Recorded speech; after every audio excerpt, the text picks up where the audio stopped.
Nako, eto na. Impeachment versus Marcos Jr. May malinaw daw na basihan. Nako, may ginawa ba siyang hindi maganda? Meron ba siyang mga paglabag dyan? Halata ba? O eto, panoorin po natin ang balitang ito kung ano-ano yung ginawa po ni Jr. para siya dapat ang ma-impeach, hindi si VP Sara. Kay VP Sara, ano man yung mga sinasabi nila, yung confidential pa lang, talo na sila. Talo na tong mga anti-Duterte na to kung confidential man ang sasabihin nyo. O sige, 125 million confidential fund ni VP Sara. Kay Jr., magkano ba? O ano, tamimi kayo tungkol dyan. O ito, panoorin po natin kung may ginawa bang mali si Jr. para ma-impeach. Meron ba? Ha? O ito, panoorin natin. Isang batikang legal expert ang nagsabing malinaw at mabigat ang mga naging paglabag ng Marcos Jr. administration, sapat para magsilbing batayan ng impeachment laban sa Pangulo. Si Virgil Parva sa balita. Habang patuloy na binabaliwala ng Marcos Jr. administration ang mga alegasyon sa iligal na pag-aresto kay dating Pangulong Rodrigo Duterte, nagiging mas malinaw na ang mga hakbang ng administrasyon ay naglalatag ng matibay na batayan para sa isang impeachment laban kay Marcos Jr.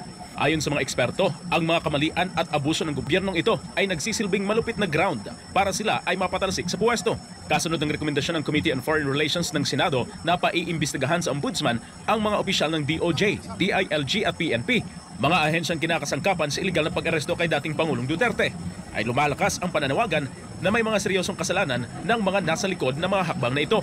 Pero ayon kay Attorney James Reserva, hindi magiging madali ang proseso ng impeachment dahil numbers game ang labanan sa politika. Anya, kailangang dumaan ang impeachments sa House of Representatives kung saan kinakailangan ang 1/3 ng boto, katumbas ng 103 hanggang 106 na kongresista. Sa Senado naman, kailangan makuha ang 1/3 ng boto o 8 senador upang magsimula ang impeachment proceedings. Sabi ni Reserva, maaaring magpatalsik ang mga mambabatas ng kahit sinong opisyal sa gobyerno kapag ginusto nila, lalo't kung sapat ang bilang ng mga papabor dito. Kaso, ang tanong dyan, papasaba sa Kongreso. Alam naman natin kung sino ang buhaya, kung sino ang speaker doon. Alam naman natin kung sino ang lamang doon. Kaya ngayong halalan, importante yan. Party list, congressman or congresswoman. Yung iboto natin, yung hindi pumirma sa impeach VP Sara. Kasi malamang yun, mga yun, ay matapang yun. Hindi takot mawalan ng budget. Basta kung ano yung tama, yun ang gagawin nila. Sa distrito nyo, sino ang karapat-dapat na maging congressman o congresswoman sa inyo? Sa party list. Ang party list po, ganito. Isa lang ang iboboto sa likod ng inyong balota. Pero alam natin maraming party list na kailangan nating makapasok sa Kongreso. Maging matalino na lang tayo. Maging matalino na lang tayo kung paano bumoto para makapasok yung mga party list na yon at mapagkatiwalaan natin na magtatrabaho ng tama at hindi nadadaan sa ganyan.